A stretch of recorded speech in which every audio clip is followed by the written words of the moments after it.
Hello, I'm Mukala Kabongo, and on this edition of the LCTV News, City of Lynn has new arts and cultural planner, State of the Region breakfast, Father's Day basketball game, and more. On the Lynn Lowdown, we spoke with Fred Hogan about the Ring Alarm giveaway. Here is this week's LCTV News for Friday, June 25th, 2021. This episode of the LCTV News is brought to you by Columbia Insurance Agency, serving the Lynn community for over 60 years with home, auto, and business insurance.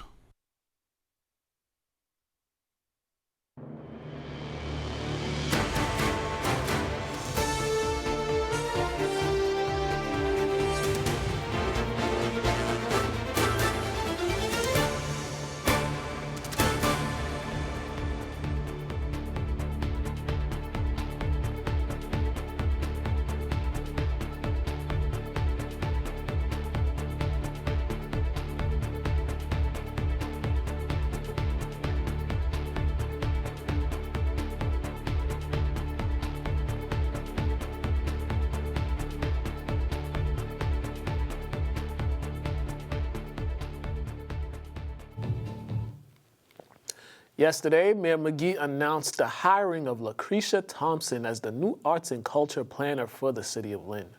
Thompson was selected from a list of several highly qualified candidates.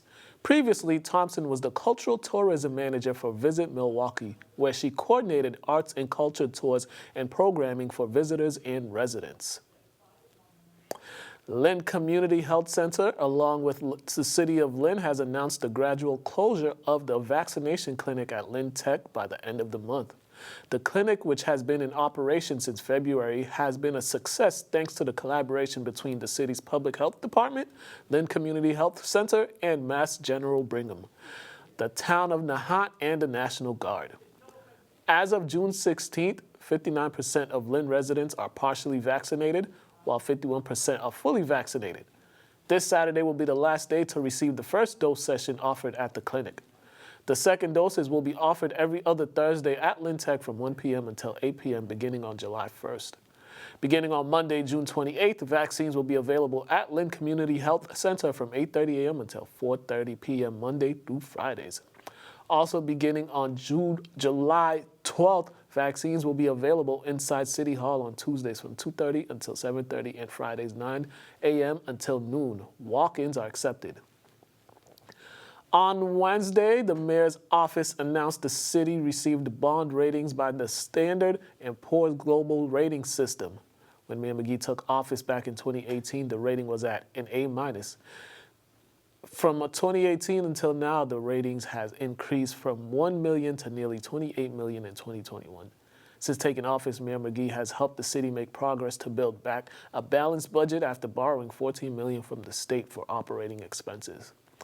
To find out more about the city's budget, visit LYNNTV.org and catch up on Tuesday's City Council meeting where the budget for the fiscal year 2022 was approved. On Wednesday, Beyond Walls was named the recipient of a $100,000 grant from the Cummings Foundation's $25 million grant program. The grant, which will be distributed throughout the course of 4 years. Beyond Walls was chosen from a pool of 59 applicants. With this grant, Beyond Walls plans to expand its Taking the Classroom to the Streets program. The program, which is a collaboration with Lynn Public School, uses large-scale works of public arts that are installed throughout the downtown area. The Cummings Foundation's $25 million grant program supports Massachusetts nonprofits that operates in Middlesex, Essex, and Suffolk counties. Earlier this week, the Pride flag-raising ceremony took place at City Hall, and LCTV was in attendance. I'm proud and honored to introduce our first performer. She is a master of music at the New England Conservatory, a songwriter, an American mezzo-soprano, and a teacher, and a proud resident of the Goldfish Pond area. Let's give it up for Haley Thompson-King.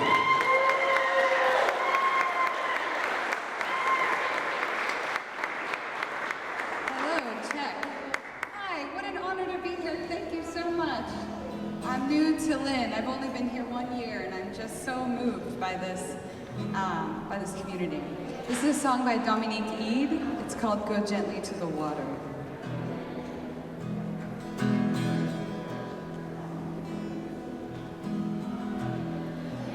Last night I dreamed you sang this song to me.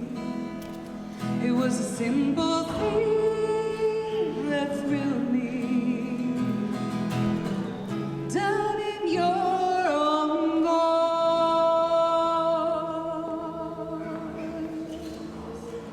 40% of queer youth respondents reported that they had seriously considered attempting suicide. 48% reported engaging in self-harm within the last 12 months. Another study estimated that 80% of young LGBTQ people have expressed that they feel severe social isolation, and 92% of young people hear negative messages about being LGBTQ. 92% of young people hear negative messages about being LGBTQ. Think about that.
Please don't play with us.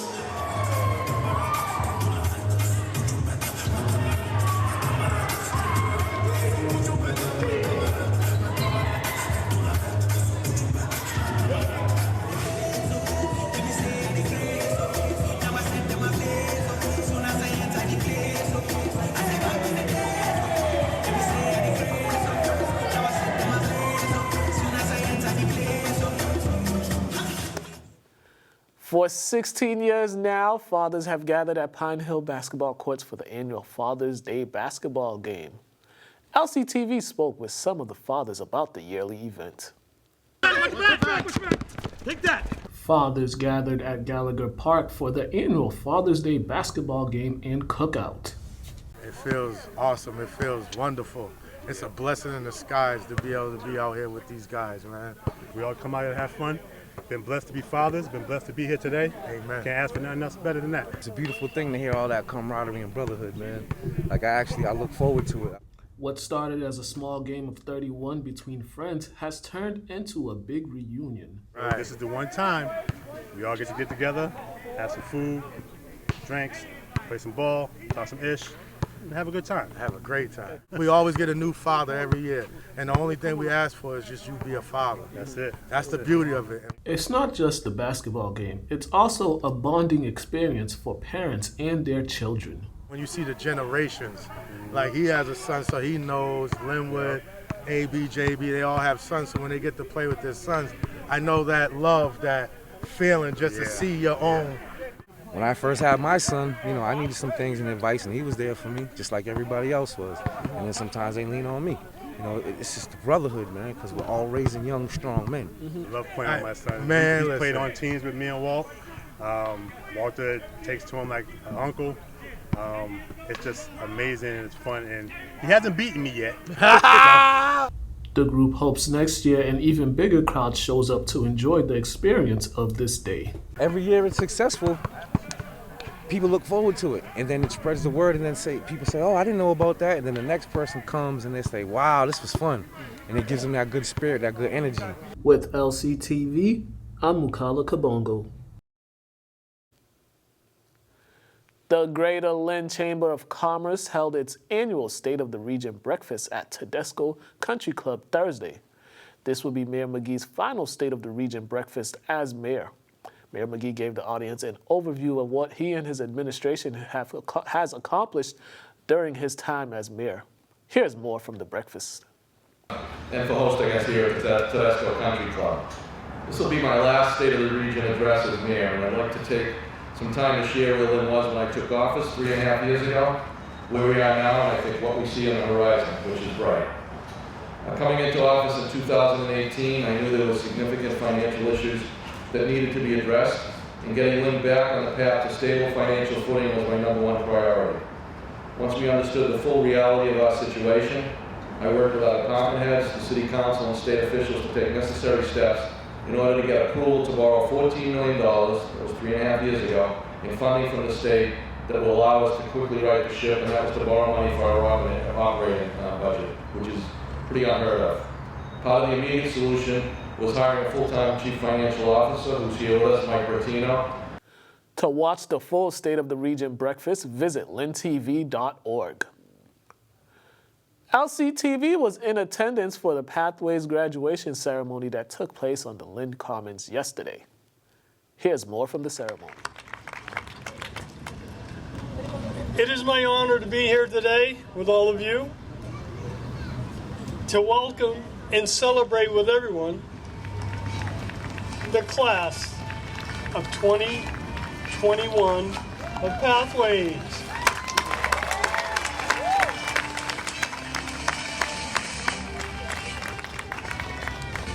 It's my pleasure to welcome all staff, family, faculty, and more importantly, the students. Today marks a major step in the transformation of all of your lives. It reflects many hours of hard work, dedication to yourselves, your families, and your desire not only to change your own lives, but the lives of your family and community as well. Some of you have accomplished this great milestone while raising families, working jobs, and dealing with outside influences of everyday life, never mind a pandemic. I especially give great credit for your toughness, your drive, in dealing with what we've all had to deal with, a once-in-a-lifetime event. But you hung in there. You persevered. You made it through. And for that, I applaud you.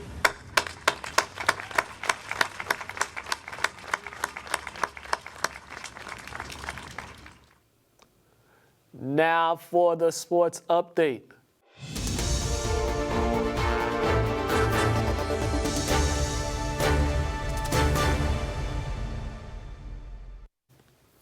The Lady Spartans softball teams have punched their ticket to the Division III North Final after their 8-2 victory over Boston Latin Academy Thursday.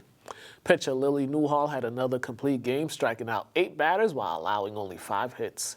Anna Fringuilli was stellar at bat as she went 3 for 3 with an RBI and a run scored. Brooke Maloney scored 3 runs for the Lady Spartans. St. Mary's will face off against #1 Amesbury in the North Final tomorrow at 1 p.m. The Lynn English baseball team season came to an end Wednesday at Manning Field as they fell to Andover 3-0. Angel Gonzalez pitched a complete game, striking out 7 batters and allowing 1 earned run. Lynn English finishes their season with a 9-3 record. The St. Mary's Spartans have moved on to the semifinals in the state tournament after defeating Concord Carlisle 5-1 at Fraser Field on Wednesday. The Spartans got out to a quick 4-0 lead and never looked back. Pitcher Eric Bridges went 5 1/3 innings, striking out 8 batters. The Spartans take on Andover today at 4 p.m. The 59th annual Aganis All-Star Football Game took place Wednesday at Manning Field. It was the North team who came out with the convincing 28-6 victory over the South team. Quarterback Paul Hammond got things going for the North after a turnover by the South. Hammond connected with Jack Ford for a 19-yard pass that led to a 4-yard touchdown run by Zach Mitchell of Catholic Memorial.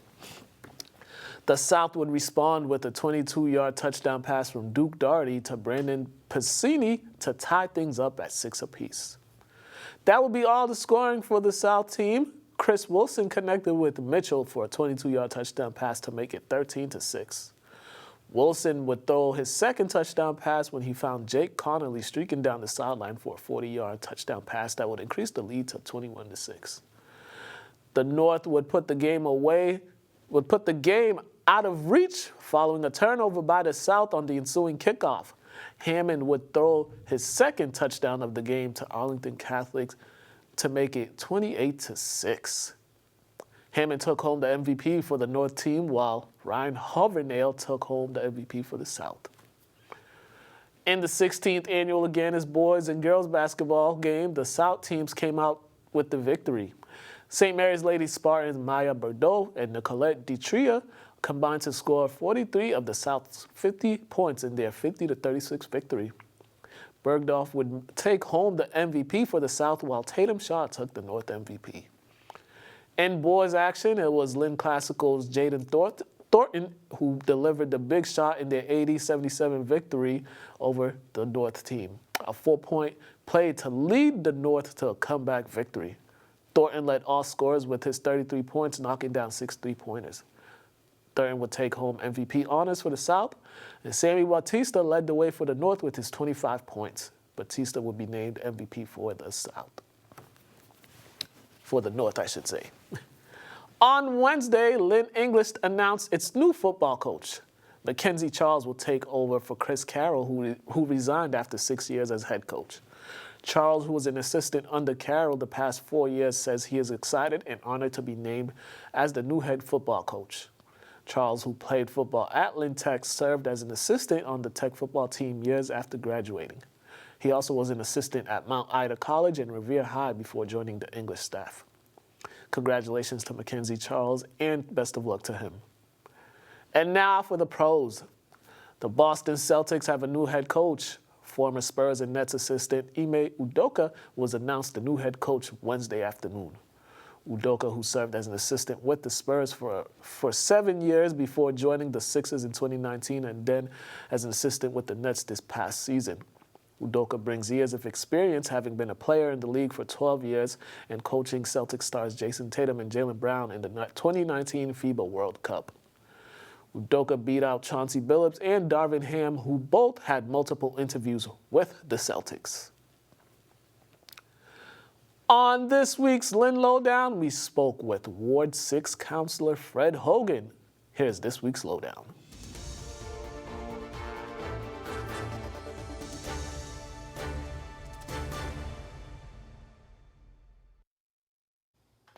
Hello and welcome to another edition of the Lynn Lowdown, and today we got the forever busy Mr. Fred Hogan here to join us, and he's running on fumes right now because he got somewhere to go right after this. What's going on, Fred? Just staying busy, you know, just bouncing around the city, doing a lot of things, and you know, I always got to come in when you want an interview about something going on in the city. I definitely got to come in here. Yeah, we got Stop the Violence has an important thing happening in the city, supplying the Ring alarm systems to residents. You guys over 30? It was over. Yeah, 32. 32 system. For free too. You guys for free. Just talk to me about this partnership. How this all came about. Yeah, we've been just trying to think of different things to do.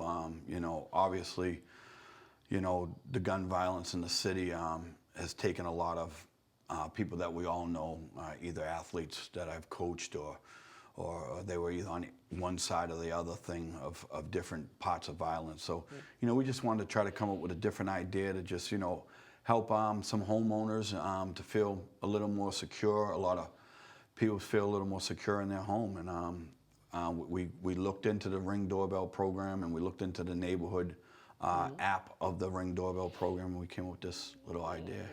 Was this a collective group? Did you have discussions with residents about this? Who did you guys discuss this particular thing with? Yeah, we have a committee. We have a very strong committee. We have some great committee members on there, and we had a back and forth about this program because there's pros and cons to it. You know, especially the privacy issue and stuff like that.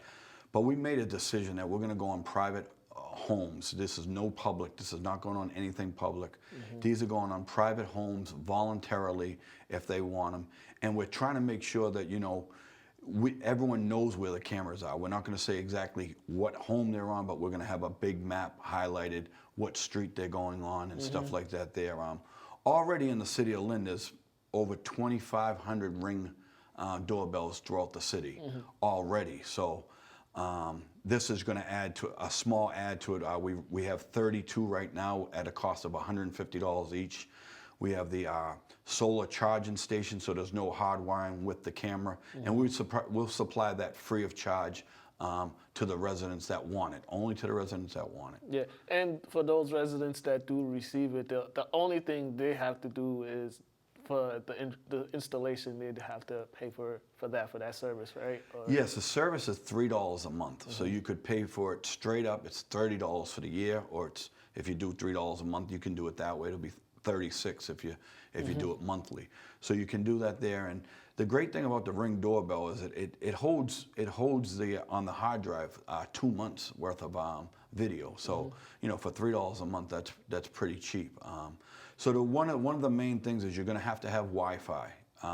You have to have Wi-Fi. If you don't have Wi-Fi, the camera just will not work in your home. So, you know, we wrote up a contract here too for the community members, just that, you know, we're delighted to share this with you, and you're a selected participant in the community of the Ring Doorbell program. Like we said, it's voluntary, and it just says that once we hand you the camera, the responsibility is on you to maintain it, to update your Wi-Fi, to fix it, because we're not going to go around and have a service to fix these things. It's just too much work on the committee. It's going to be a lot of work getting them out, and we've made a small decision that each committee member will be, for the first 32, will each have 3 cameras each to spread out throughout the city, just so they're not all in one area. You know, they're not all in Ward 6. You know what I mean? So we're going to spread them out. So. For how are you guys going to choose who gets these? Have some folks already received them? I know no one's received them yet, but I've already had multiple people in my area reach out to me. So my first 3, I will tell you, are gone because people have reached out to me. They saw me on a Facebook thread about a month and a half ago, just bringing up the idea, and they already reached out to me. So my first 3 are gone. But each committee member will have 3 for the initial rollout, which is 32 cameras that we have in stock. It costs us about $5,000 to purchase those. And that 5 came from a grant. Was that money you guys raised? This money was raised and donated. We've had some good donations come our way in the past 2 months. So we do have enough money. We had enough money for the first 5,000. These are all private donations. And we do have enough money to order our next 64. But now that we ordered the initial ones, we want to make sure that maybe Ring can give us a discount on the next 64, because it's roughly around $15,000. So. Okay, gotcha. And then, you know, what else is for the summer? As the summer is pretty much here now. What else is going on with Stop the Violence? You guys have the summer league going on. Yeah, we're busy. We're trying to get kids off the streets. You know, Friday nights we got them at the Lynn Y. The kids arrive about 4:30, and they're there till about 8:30 at night. So you're looking at, that's 4 hours they're off the streets. They're in a positive environment. The opening week last week was unbelievable of the league. And my thing is if there's an incident on one of the streets and happens to be a shooting on a Friday night, and we've got 100-something kids off the street into a positive environment, they won't be in a line, and we won't see their names in the paper or anything like that in case something bad happens, you know. And we're just looking for positive things to help kids, you know, and help them stay in a positive environment. And we put this logo out. You know, we know that we're not going to stop the violence. We understand that. But we know if we help a couple kids and we save a couple kids, we're doing our job. And you know, and we know there's kids that come up to me and said, you know, back then it was Coach or Fred, you know, I did this here, or I put a gun down, and you know, that means a lot, you know what I mean? And when you can have a kid turn the corner, it's unbelievable. Well, definitely. And also you were instrumental in getting donations from the new owners of G.A.L.A farms to local organizations, and you were distributing out the money this week to some of the organizations, correct? Absolutely. We have tons of organizations on the street. Believe me, picking 15 was so hard. I based them on, you know, G.A.L.A Farms, which is now A.W. Perry had bought it, purchased the building, and it's the Lynn Business Park now, Lynnway Business Park. So we've tried to hit Ward 6 first, but I spread out a little bit. Westland Pup Warner, Westland Little League, Pine Hill Little League, LYSOA and Stop the Violence Lynn, who programs the new Lynn Coalition food program, Diverse People United, Lynn Tech Skills USA, which is an amazing program. Lynn Tech basketball, new coach Corey Bingham, Lynn Tech track, those are right in Ward 6. They service a lot of Ward 6 kids. But there's many more organizations that we got checks out to, and it was really actually fun going out to seeing people. And I made my rounds to the big three, which I call the Lynn YMCA, the Lynn Boys Club, and Salvation Army, and those three service so many Lynn people. And the great thing about the organizations, they said, you know, Fred, we'll put this towards something, you know, like the YMCA would put it towards membership services, maybe to help some kids that can't afford to get into the YMCA get in. And the same thing with the Boys Club. They're not just going to dump it into the general fund and it disappears. Salvation Army, we put it towards the canteen truck that goes to fires. They need food, you know, waters and things for the firefighters. So we put it towards things that are going to make a difference in our area. And in the area, we've had a lot of fires lately. I've had like 3 in Ward 6 alone. So the canteen truck is always there, and that's what we're trying to do. We're just trying to do positive things in our city. Definitely. Well, this is definitely a great thing that you all are doing, especially giving it to them for free of charge. Nobody got to pay for anything. So this is great. Also, if they want to get in contact with you, Stop the Violence, the committee, just let them know where to go, website, social media pages. Yeah, we have a social media. We have the Stop the Violence Facebook page. You can go on there. You can inbox on there. Also, we put the LYSOA number up. The phone number's on the screen. You can call LYSOA or reach out to one of the committee members. You know, we have a big committee. If you know somebody on the committee, reach out to them. Like I said, my first 3 are gone, so it'll be easier to reach out to one of the other committee members. But we're going to have more, and as we get these names, if we get overwhelmed with names, we'll start doing like a lottery or something like that there. So, you know, we just want to try to do something, you know, for our city. And Definitely. And these aren't hidden either. These aren't hidden cameras. No, I actually put a picture up. I gave them a picture of my house. My camera is on, and then the sticker is right on my window. I put the Ring Doorbell sticker right on my window. These are not hidden cameras, and by far, we do not want them to be any way hidden. Actually, they work because you ring the doorbell. It goes right to your phone. It shows you who's at your door, and then you can actually, if you're not home, you can talk to them. If you're in the shower or the bathroom, you can say, hey, I'll be right down. It's great. I've had mine about 1.5 years now, and it's a great thing. That's great. That's one of the most ridiculous things I heard, hidden cameras. That's a conversation for another day. We would not hide them. I would not hide them. We would not do anything like that. They're right out in the open. They're on your doorbell. You gotta love people on Facebook, man. You gotta love it. As Fred Hogan, Stop the Violence Committee, make sure you check them out. Check out the Summer Basketball League at the Lynn YMCA every Fridays for the next couple Fridays, correct? Yes. How many weeks y'all going on We got 5 more weeks to go. Tonight is week 2. Yeah, 5 more weeks. So check it out. Go there on a Friday, 5 to 8 p.m. Great time for everybody. You guys have been watching the Lynn Lowdown. Have a great day, ladies and gentlemen. Thank you.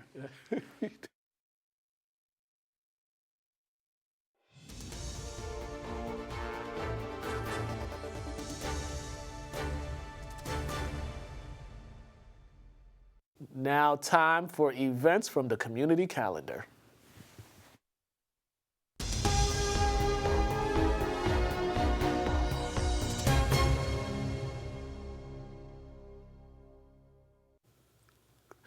Today from 5 p.m. until 9 p.m., the Teen Drop-In Center will return to Marshall Middle School. The Drop-In Center will happen every Friday night for 8 weeks. Music, sports, guest speakers, as well as an air-conditioned facility are just some of the benefits for attendees. The Drop-In Center is for Lynn teens ages 13 through 18.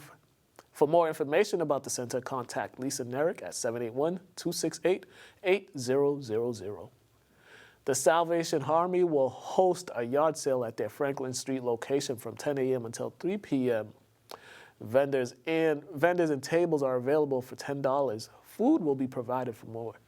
For more information, contact 781-598-0673. The Lynn Public Schools Summer Meals Program, which began on Monday, will take place throughout the summer until September 2nd. The pickups are Monday through Thursday from 11 a.m. until 1 p.m., with Thursdays being a 2-meal day to cover for Friday. Parents can pick up the meals from the following schools: Callahan, Cobbett, Jewett, Ford, Harrington, Hood, Ingalls, Lincoln Thompson, Sisson, and Tracy. Tuesday from 6:30 until 7:30 p.m., the Lynn Public Library will host its Tough Chew Pet Toys. Participants will create a Tough Chew toy for their dogs as well as a cat Tough Chew toy. Those interested should register in advance by calling 781-595-0567. Space is limited. This Wednesday from 5 p.m. until 7 p.m., the mural celebration outside Ernie's Harvest Time will take place. Artists Michael Agahoa and Cinda Don will reveal their mural that was made possible with the Spatial Justice Grant. Also on Wednesday, the City of Lynn and the Lynn Senior Center will be hosting the Lynn Senior Center Cookout at the Lynn YMCA from 11:30 a.m. until 1:30 p.m. Food, beverages, and COVID-19 vaccines will be available. This is also an opportunity for residents to meet the new Director of Elder Services for the City of Lynn, Chris Gomez. Next Friday from 6 p.m. until 8 p.m., Galleries at Lynn Arts will be opening its new art exhibit titled MEMOIRS. This exhibit will showcase the diversity of amateur and professional artists in a variety of media, painting, sculptures, writers, dancers, as well as other performers. The exhibit will be open to the public beginning on July 1st. The Salvation Army Food Pantry will go on from Tuesday through Friday, 12 p.m. until 3 p.m. at their Franklin Street location. Residents are encouraged to come with a clean trunk and bring proof of address. For more information, visit the Salvation Army website at salvationarmy.org/Lynn. To find out more about events, visit the LCTV website. Click on the community calendar. Thank you for watching the LCTV News. Make sure to subscribe to the LCTV Facebook page as well as the LCTV YouTube channel. Also visit lynnTV.org to watch any show at any time on your phone, computer, or tablet. I'm Mukala Kabongo. Have a great day.